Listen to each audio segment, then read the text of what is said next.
Good day and happiness life mga ka-life change. So sa video ito, hayaan nyo na i-encourage ko muna kayo, i-empower ko kayo.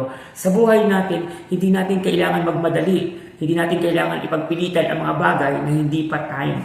Kasi meron tinatawag ang Lord na perfect time. Mangyayari ang bawat pangarap mo, gusto mo, ayon sa kalooban ng Lord. Huwag mo masyadong i-push by yourself kasi mapapagod ka. Okay? So all you need to do is do good things, di ba? Gawin mo lang yung tama. Then it will happen, it will flow. Lalo na kung sasabayan mo ng panalangin. Kasi sa panalangin, sa prayer, there is life can happening. The miracle of the Lord can work on it.